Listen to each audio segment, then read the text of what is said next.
We have, okay, so we have the Trane defrost control board here. This is where a plug goes. We have more plugs here. And then we have our fan relay over here. We're going to talk about this in this video, and we're going to go over how to wire this step by step by step.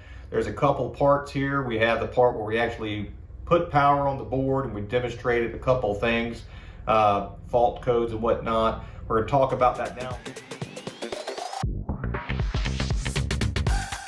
All right, today's video is going to be about Trane defrost controls. This is in our newer Trane units. Anything that's generationally within the last probably 5 to 10 years, somewhere in there, you'll find this board.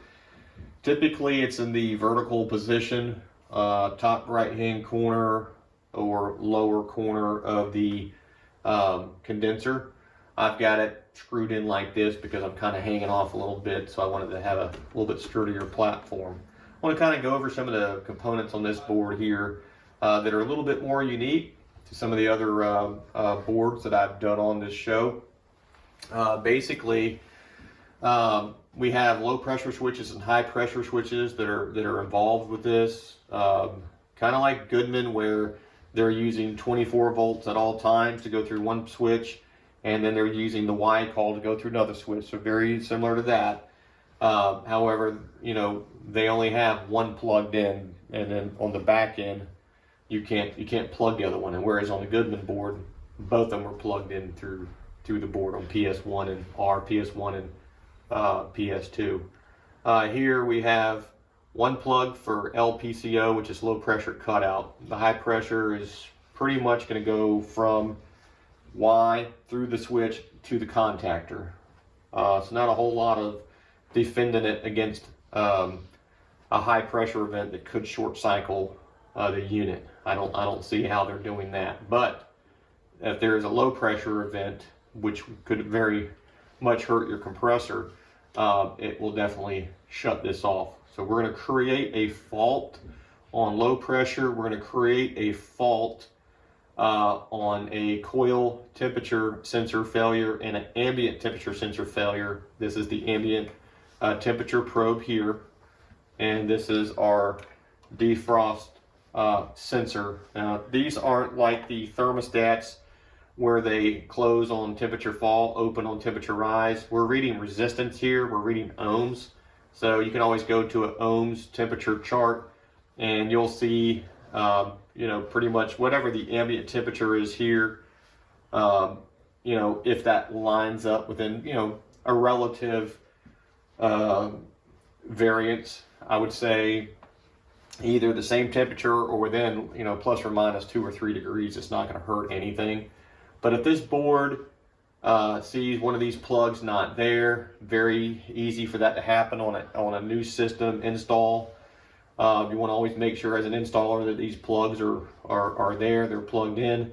If they are, everything's going to work fine, unless you have a problem with one of the sensors. If they're not, it's not going to work fine. But I'm gonna create these 3 faults here, so we can see on the panel here, you know, how many flashes we get and what that fault code means, that fault description. And we're going to go back and forth on this several times just to help you better understand this board. You're going to have patience when you're troubleshooting any low voltage board. There's a lot of inputs and outputs. There's sequences that are going on. On top of that, there's not just with the sequences, but you know, there's time delays involved. And if you're not patient, you can quickly shortchange the amount of time, or maybe not understand a certain sequence, and you can condemn a part that should not be condemned. So, you know, you want to trust these boards, especially when they're giving you a fault code as a status, because 9 times out of 10, that board is accurate. Trane makes very good boards. Let's go ahead and start off by first putting 24 volts between R and C. I always start off that way. If you don't have 24 volts there, then you know we're starting off wrong. Some people think you should start off with a Y call or an O call. That's not the case. If you've seen some of the other videos, we actually have a live 240 volts here up between L1 and L2. The end game is to get our light to come on. That just helps us identify that there's power the moment we can energize a contactor or any other relay. The T1, T2 has to receive the voltage just down here for that to happen.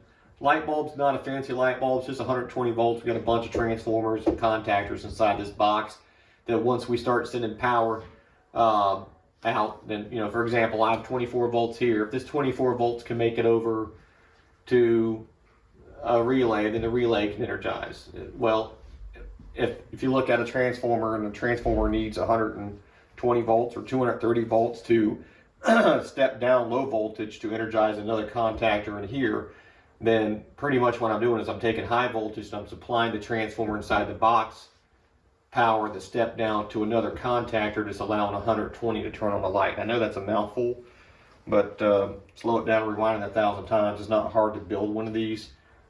Because it's not the point of what we're trying to teach people, it's all inside the box, and everything we're trying to teach is on the surface. So not a magic light bulb. Yes, it needs 230 volts for it to come on, but the bulb does not receive 100 or any more than 120. All right, we're gonna go ahead and take 24 volts between red, and we're gonna go ahead and apply it to our board. I don't have a plug, so I'm gonna be very careful just to land it directly on the pin that we're trying to provide power to, and we've achieved that. So now we have 24 volts from here, the transformer power supply, to red on the board. Now we're going to have to provide a path back to the transformer, and the moment we do that, we should start seeing a status light. Now on this board there's two B terminals. Either one of these B terminals is going to represent common. I'm going to take the one. With Venmo, treating a friend is just the beginning. You can split shared costs with the group, support your favorite local spots, and even earn cash back along the way with the Venmo debit card. It's going to leave my other B terminal more available because I will need that to energize a relay. I'm going to take that, I'm just going to come up here to common. And as you saw that spark up there, that's because this board is a load. And here's proof of it. Look at that, I got lights and we're doing something. We already got a fault code. And so basically, we're about to see what that fault code is. We haven't even started yet. That's pretty cool. And as we fix these things and reset power, we can clear these fault codes and make this thing work. So this is going to be a pretty fun video. Let's count the flashes on fault. 1, 2, 3. Let's try that again. 1, 2, 3, 4, 5.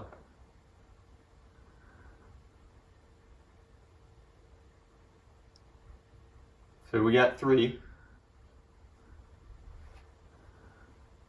Looks like I got 3 and 5.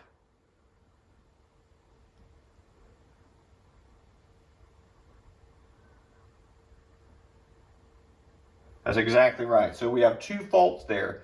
The first fault is 3 flashes, and then it pauses for a second, and then it flashes in the red 5 times. All right, so let's go ahead and get the camera over here so we can look at this together. And all we did is we applied power. If we look at our faults, that was 5 flashes. Soft lockout, all right? Look at our faults. After this flash 5, we'll go back to our flash 3. 1, 2, 3. Low pressure switch is open. Well, look here. We're not even there yet. So what happens when my low pressure switch is closed? So why don't we go ahead and see if we can't clear that fault right now. I'm going to take one of these alligator clips, and we're just going to go between one prong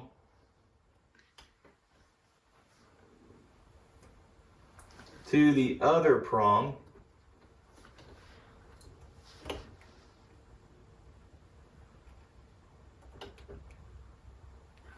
And that should close that loop and should clear that one fault. Let's find out. So we have 5 flashes still.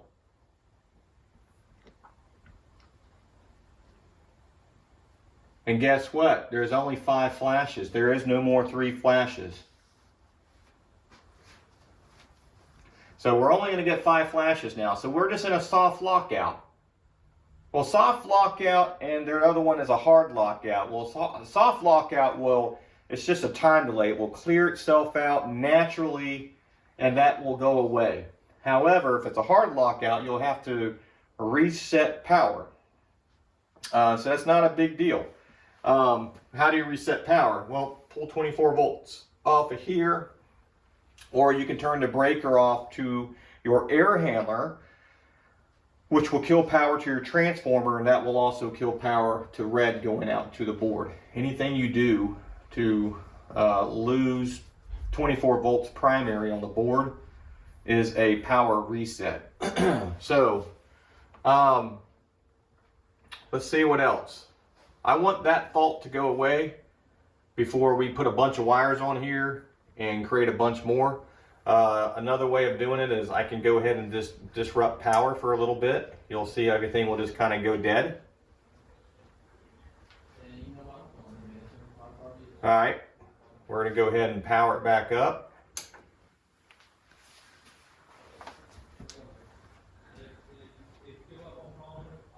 All right, we have a status light that's green, and our fault light is nothing. So this board has 0 faults at this time. All right, so we're going to create a fault. What happened if I had a bad coil temperature sensor? We're going to go ahead and unplug it. That's one way to say it's bad. Just not let it read anything. So now it can't get any resistance back to itself. And if you look here, we now have a fault light, and I'm going to count them out. We have 1, 2, 1, 2, 1, 2. So it's only 2. So let's see what 2 means. If we look at 2 flashes, coil temperature sensor is out of range, open or shorted. Well, it's open because it's not reading anything back. So that means it's not plugged in or it's missing. What happens if I unplug this ambient temperature sensor? Now, we don't need that, right? Let's count faults now. Yeah, 1, 2. 1. 1, 2. 1. 1, 2. So see how I'm being patient here, okay? And I know that I have 2 different faults here. I got 1 flash, ambient temperature sensor is out of range, it's shorted, or it's open. And then I'm getting 2 flashes, coil temperature sensor is out of range, open, or shorted. Well, they're not plugged in. So yeah, they're open. It's not reading anything back to it. Now remember, it's not an open-close type of switch here. It's got to be able to read resistance back to it. So we created 2 faults here. Now what happens if my low pressure switch is now open because it's not closed back to it? What happens now? How many faults will I have? I should have 3 faults.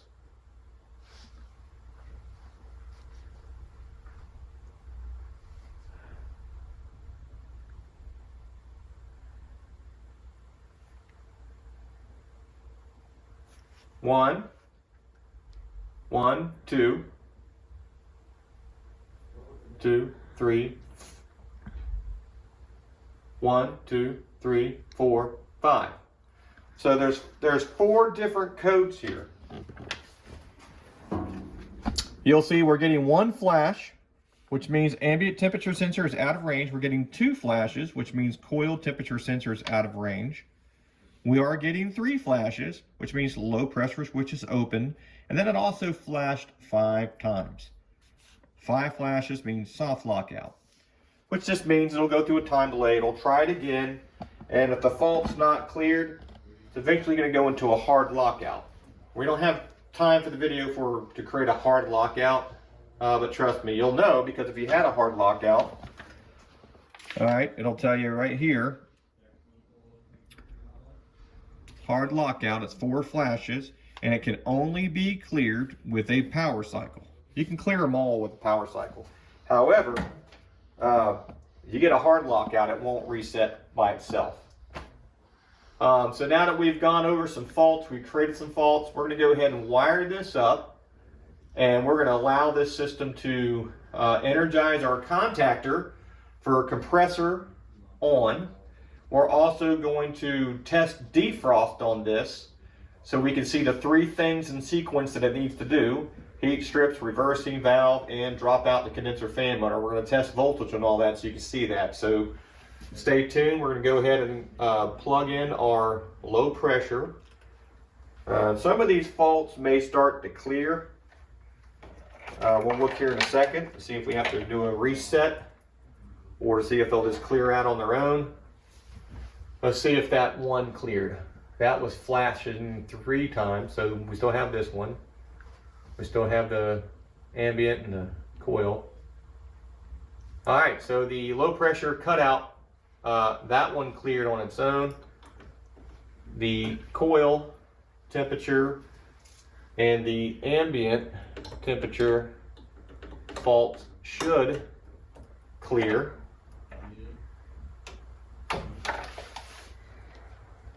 And it looks like the only fault we have right now is 5 flashes, which just means soft lockout.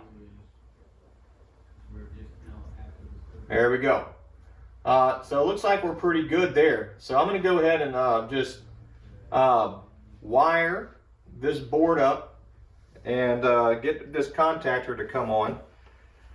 And while we're doing that, that soft lockout should clear itself. If not, we'll go ahead and just reset power on it. All right, we want to do Y. We're not going to do Y2. We're going to say we have just a single stage. So we're going to take Y.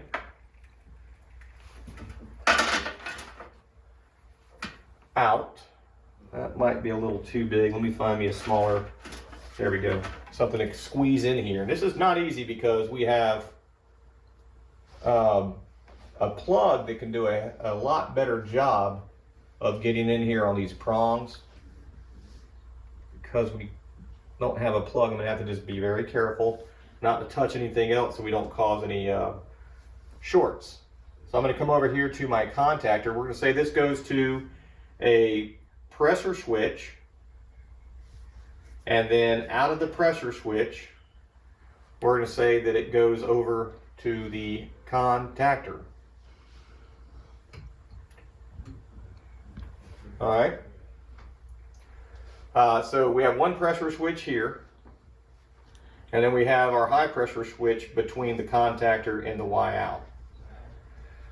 We have a reversing valve over here. I'm not going to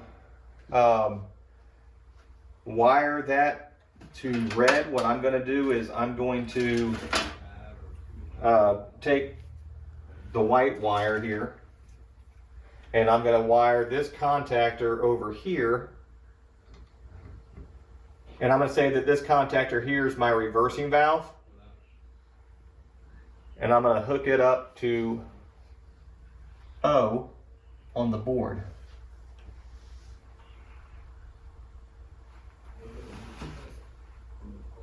Okay. There is X2, which is on the far left. That is for the heat strips, okay? And that relay, tell you what, I'm actually going to wire it over here to this contactor just so we can see that energized. Just because if I wire it up to this 9340 relay, you're not going to really see any action. You're not going to really hear a whole lot of noise. It's a little quieter. So we're going to use white again. And I'm going to say this white is for X2. They've got access to all the customer's recurring services, existing equipment, and notes from previous estimates. I'm going to say this white is for X2.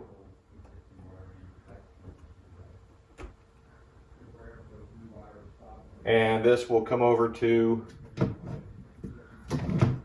the contactor, which will represent heat strips once that gets 24 volts. The only thing we're missing at this point is a couple of commons. We'll go ahead and do that. We need to take common from the contactor.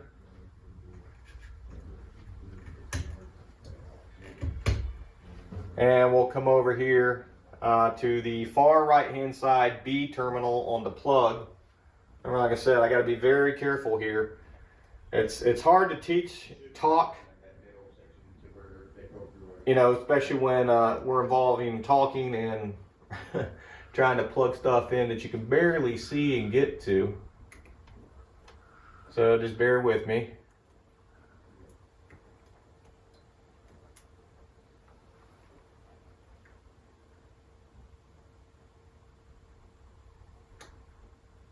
Okay, looks like it's making good contact. Okay, and then the last but not least, we need to run a common from here up. I'll just use black for that. Now I'm gonna come back over here, make this a little bit easier, and I'm gonna run some of these commons over off of the side of the relay. That'll be a little bit easier for me.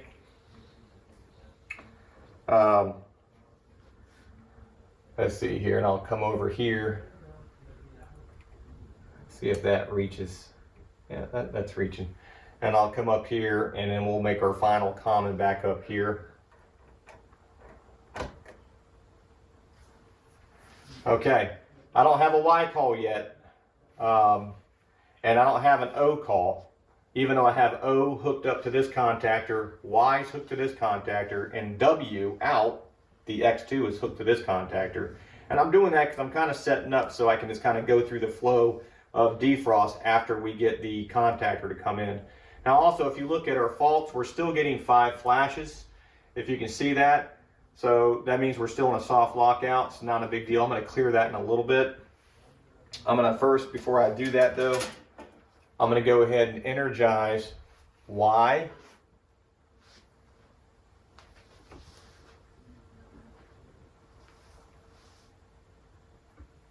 And we're going to come up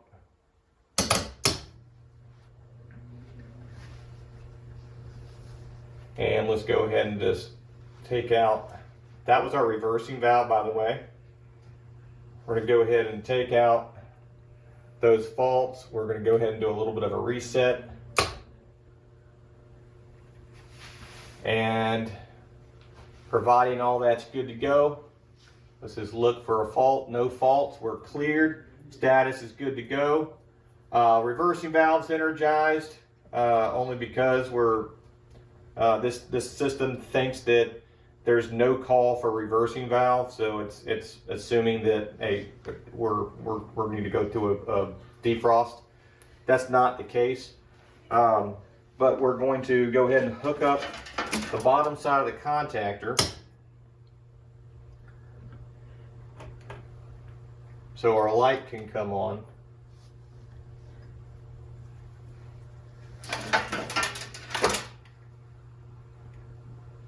It's an interesting way of teaching when we're doing it this way because it's not very easy to try to be safe at the same time.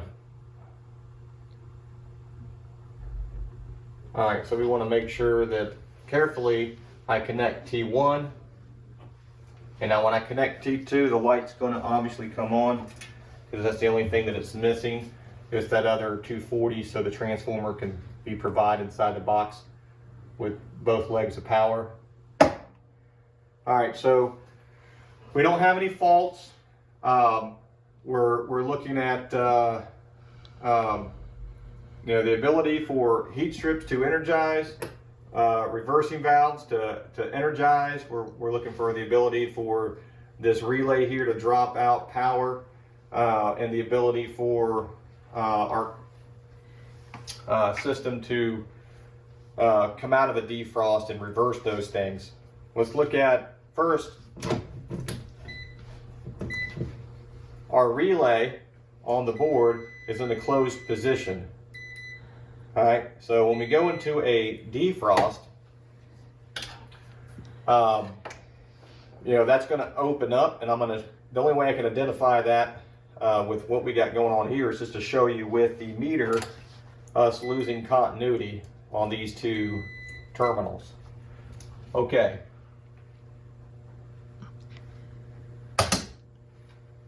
Make sure these two are not touching. I have my Y and my O touching here. That's why it's toggling in and out there.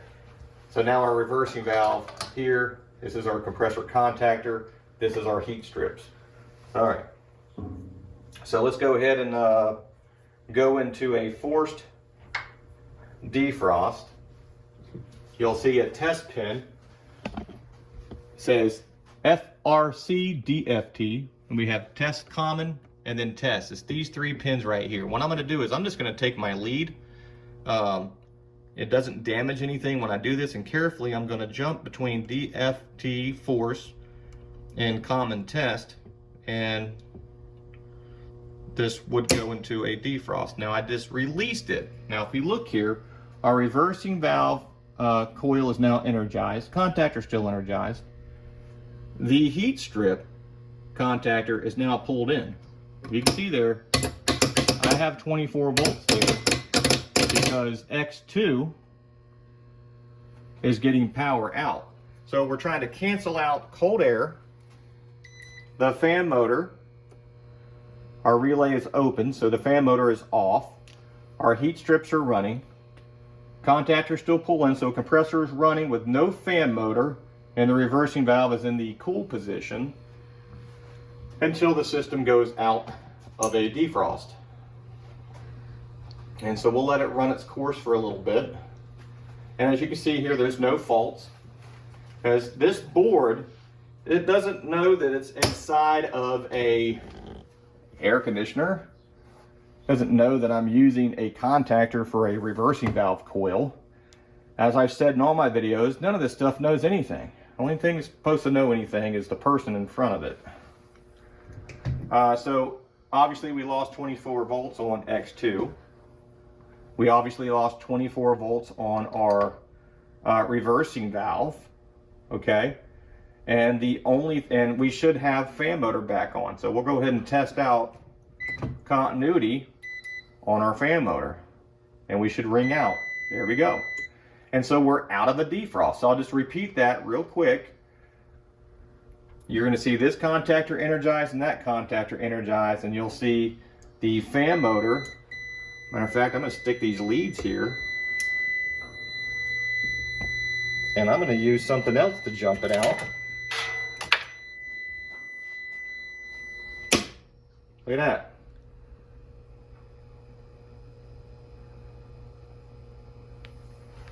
Contactor is energized, and my ringing stopped because my relay opened up. And I just used an alligator clip to jump between force DFT and test common. Now, let it run its course. Make sure all this is happening.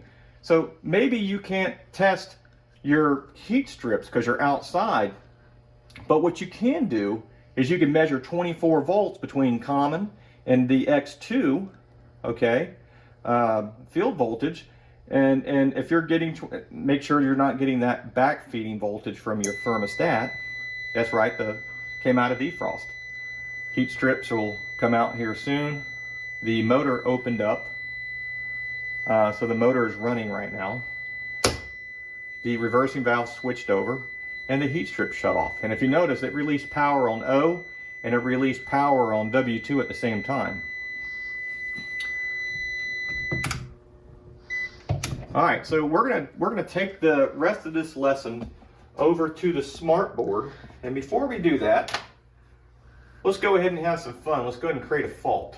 Let's just say the coil temperature sensor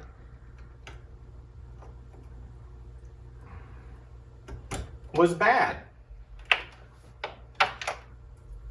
There we go.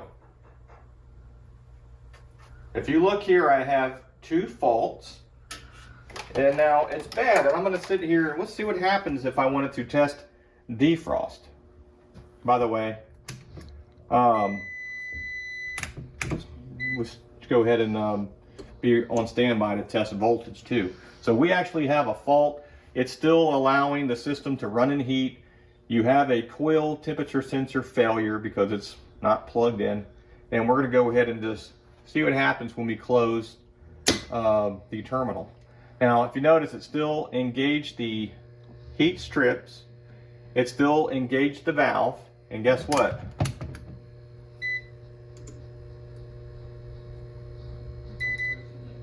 The motor stopped running, guys. Motor stopped running. So, and it's still telling me, even though it was able to initiate a forced defrost, it was telling me that, you know what, you got a bad sensor. The sensor's not plugged in, or it's bad. Maybe it's cut. That would cause an open loop, right? It's not measuring any resistance back to it.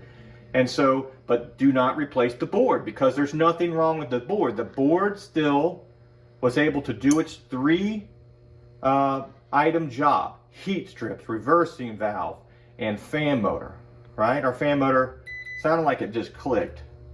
Yeah, it did. So the fan motor came back on first. Heat strips knocked out, and the reversing valve switched over.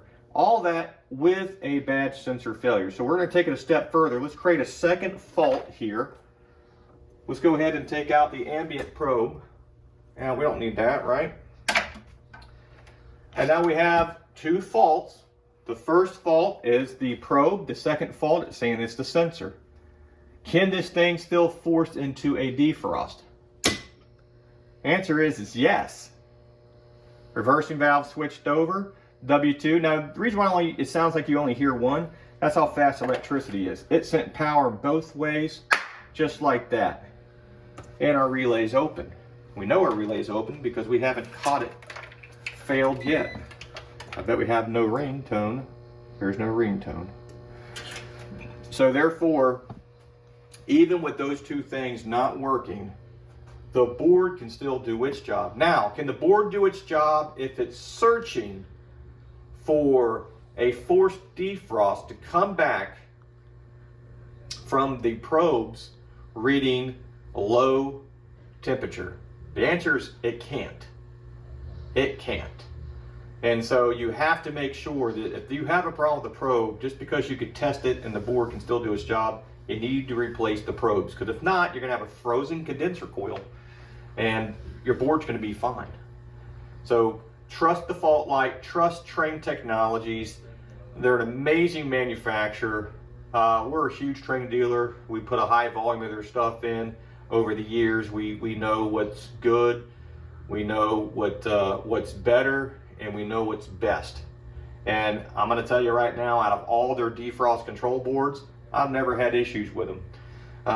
Occasionally you'll have a bad sensor, so it wouldn't hurt if you are a service company, maybe stock a few sensors, you know, because it doesn't seem like a lot of these boards are failing. It seems like it's more sensor failures when it comes to some of these manufacturers.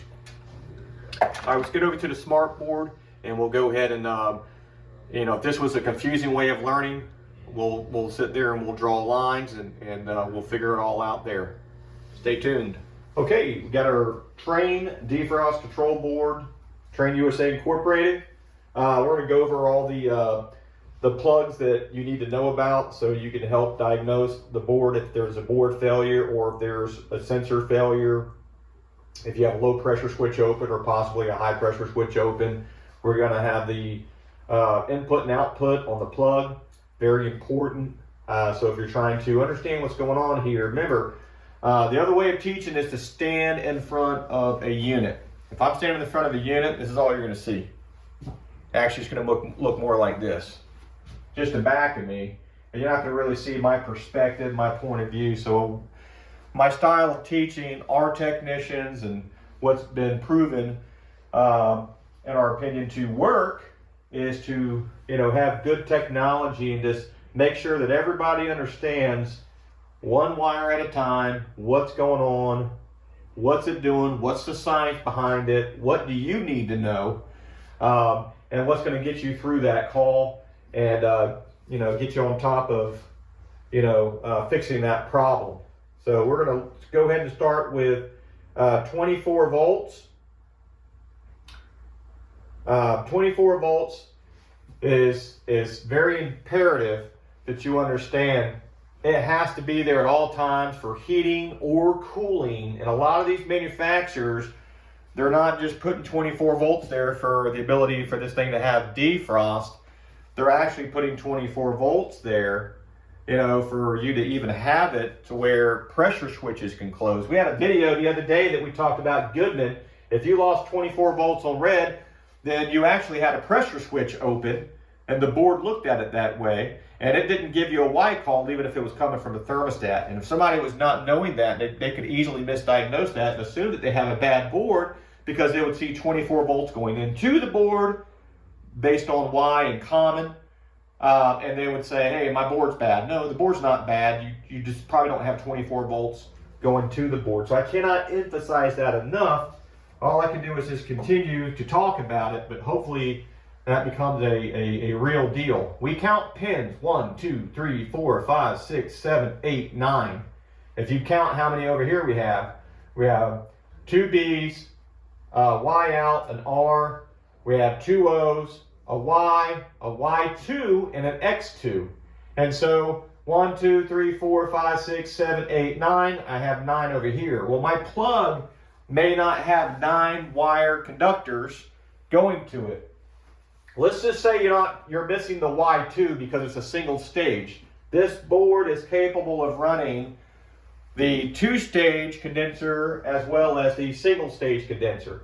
So they're not going to give you this terminal, that conductor going to that plug, if that condenser, does not have a 2-stage compressor. So, if you have this particular board for a 2-stage, for example, or 1-stage, and your unit, is slightly different, that's the only one conductor that's different, and it should not hold you up from putting the same board back in there. So that's very important that's the only difference between one board and the next, and all you got to do is just not hook up that one conductor. If you're, going from one to the other. Let's look at the 24 volts we were talking about. So this is kind of on an angle, so I might do a lot of counting here just to make sure that I'm referencing the same point.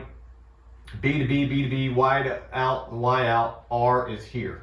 So this wire coming here is actually going to be an input, which is 24 volts alternating current from the transformer over to the board. Okay?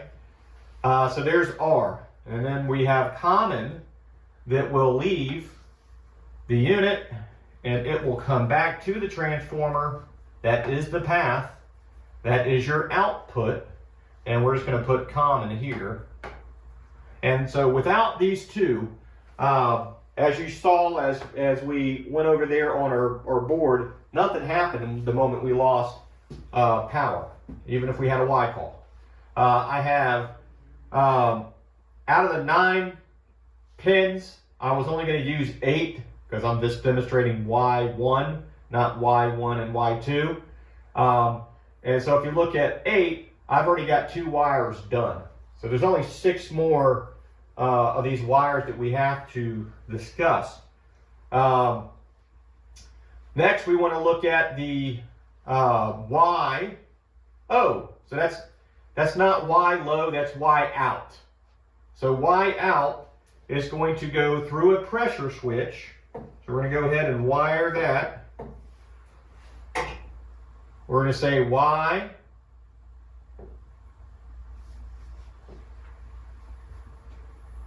We're going to come up, we're going to come around.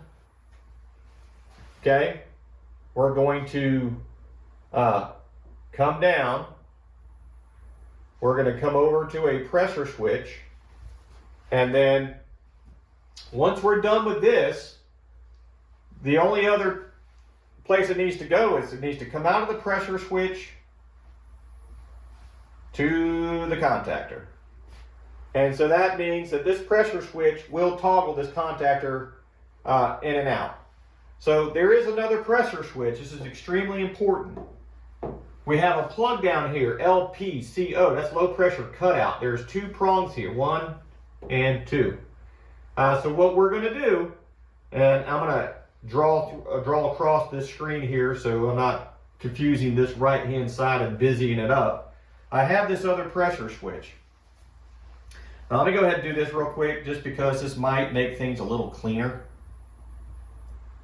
I'm going to take this, oops. Let me go back to my yellow. I'm going to take this and come over to the far left pressure switch. We'll come out of that and we'll land it on the side of the contactor. And then while we are at it, we'll go ahead and take common out of this side of the contactor. And I'm going to take it down below. And I'm going to run it back up. And as you can see here, I'm going to tie it back into that plug. Now this here means that this Y is a input to the contactor, and then the common is a output out of the contactor back into the board here, where we are now making this a input, and obviously the other one is an output. So this Y here, this technically is a output. So far we have input, output, output, input. We have the bottom part of our plug done. We got to complete the low pressure side now. If you notice, Y is complete, but this contactor won't pull in if I have a fault on low pressure. So all they've done here is they've taken this plug, and if you look at it, it comes over and it comes into one side of the pressure switch, it comes out of the pressure switch back over here, and that completes that plug. So basically one of these is going to be a output, and then the other one will be a input back to it. And so as long as this is plugged in and this switch is closed, as long as we have Y out here and this switch is closed, and then we're getting a call from Y from the thermostat, then there's no reason for this contactor not to pull in. And if there's a problem with this low pressure cutout, this board's going to recognize that. All right, so we're going to go ahead and go back to Y, and we're now going to say, let's see, we have O, O, Y, Y2, and Y. So we're going to come up here to, yep, we can see that. We'll come up here to Y. We're going to come over. We're going to come down. And we're going to say this is Y. We're going to come up here and we're going to say this is our input from the thermostat. That completes all my Y's. I've got O in, O out, and X2 to talk about. Let's go ahead and cover the O. All right, so we're going to have O coming in. O is going to come down. O is obviously going to be a input from the thermostat. Okay. O is going to wind up coming out. We're going to come out with O. Let me make that a little bit cleaner. We're going to come out with O. We're going to come up. We're going to bring it over. and we're to come into our reversing valve. So this will be O out. So I'm going to put my arrow over here because it's getting kind of busy on that side of the board, so nobody's confused. This will be O out, O back in, and then we got to have a common. Now here's how I'm going to do my commons. As you can see, the commons are tied up, and how Trane did their common is they actually took it out of the reversing valve, they came down and they tied it into the contactor. So if this is in, then obviously this is out. If this is out, this is in. This would be the path. Okay. The only thing we have left is the heat strip and the defrost sensor.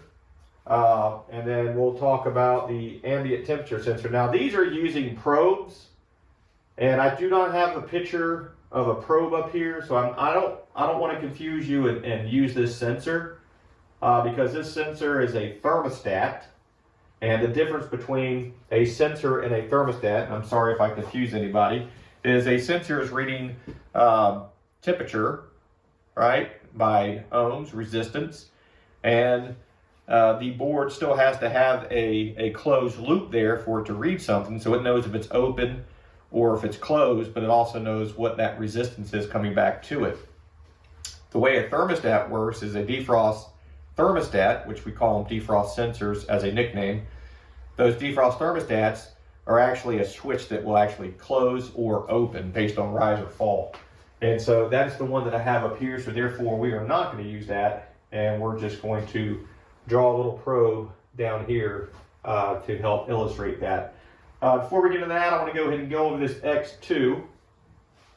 And so we have our heat strips over here. I'm going to use black, and I think black it's a good color for Trane. That kind of goes with their scheme of colors, and that's going to be coming out. It's going to come over, and I know I'm drawing past the heat strip, but so I can write that this is W, right?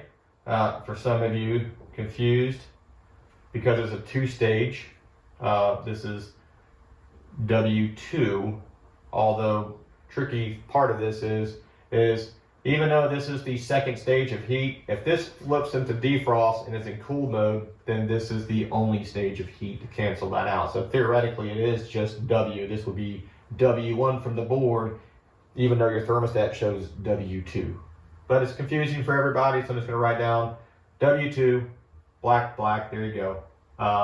You can go black to white. Some people use purple, purple's available, whatever's on your 18 gauge, 8 conductor, low voltage wire.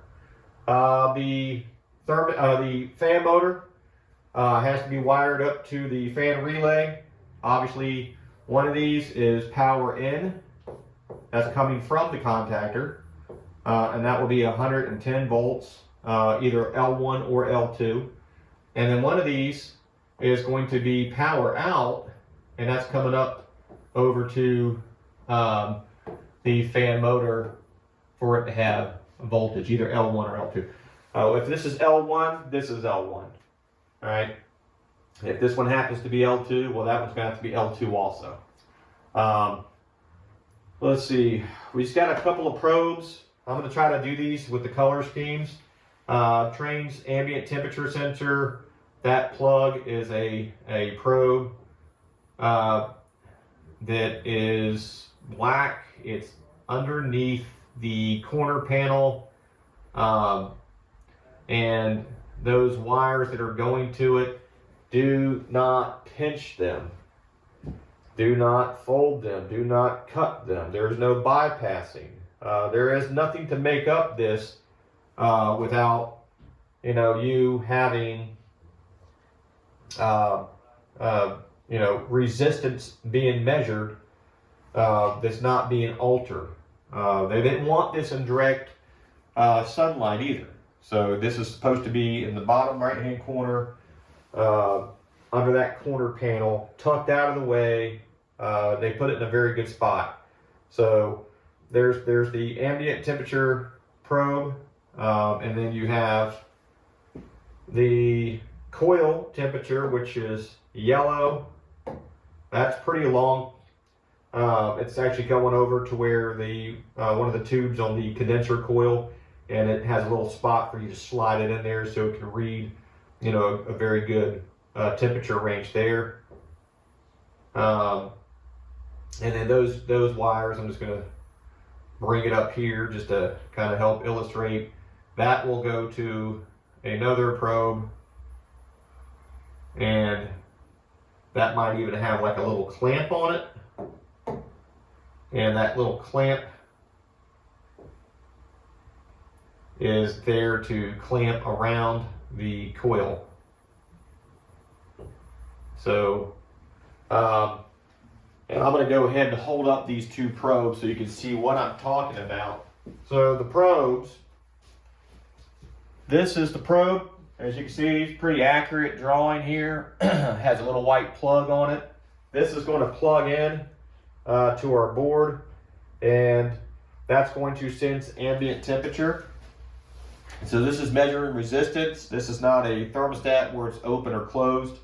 And then this is our very long yellow cord. It has to be plugged in to our coil temperature sensor port on our plug.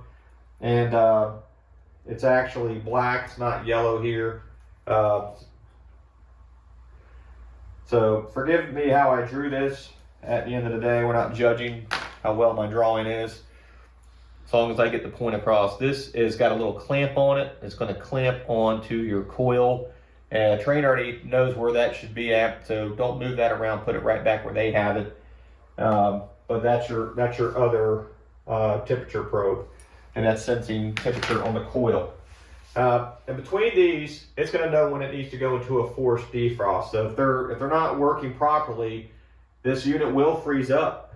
Now as you can see on the wiring side, I tested the DFT and the test common pins, which I don't know if you can see this or not, but there's a little spot here where you have 3 plugs. And what I did was I was able to jump out this prong and this prong. So I'm going to go ahead and just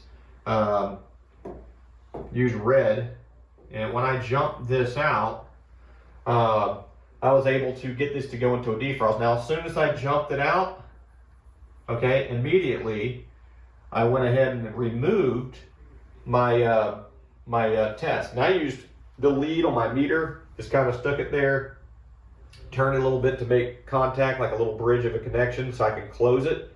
And at the moment I do that, we're going to get power out on W2, power on O, fan motor relay is going to shut off, the relay is going to open, and this system's going to go into a forced defrost. When that happens, it'll come out of the defrost all on its own.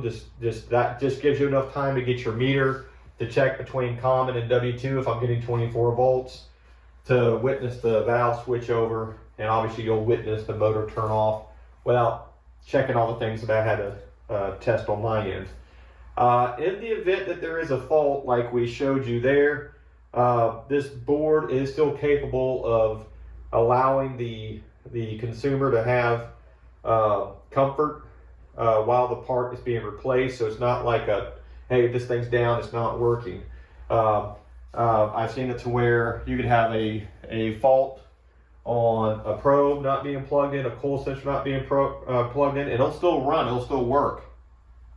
However, low pressure cutout, something more serious like that, it's not going to want to run. So trust that the board has a diagnostic light. There's a panel on the unit that tells you what the flashes are, and you got to have patience on this, because if you do not have patience, you're going to probably misdiagnose it, and that's not good for business, no matter how you want to dice it up. Let's see if there's anything else that needs to be covered. For your concern, does not matter what's going on over here. For your concern, everything that I've gone over is the only thing that you need to know to get in, understand what this thing is doing, and get out of your call and leave your customer with comfort. All right, that's it for this video. We're going to go ahead and wrap it up. I want to say thank you for supporting our channel by subscribing. Give me as many subscribers as possible. Remember, everything I'm teaching you, only one of you is watching at a time, even if 100 people are watching at one time. So it's pretty much like a one-on-one. I enjoy that. I teach typically 5 to 10 people at a time, sometimes a little bit more. It's easier to teach in smaller groups. Anybody that teaches the stuff would understand that and agree. But liking our videos will always help us out. It supports the algorithm that we need so we can find more viewers.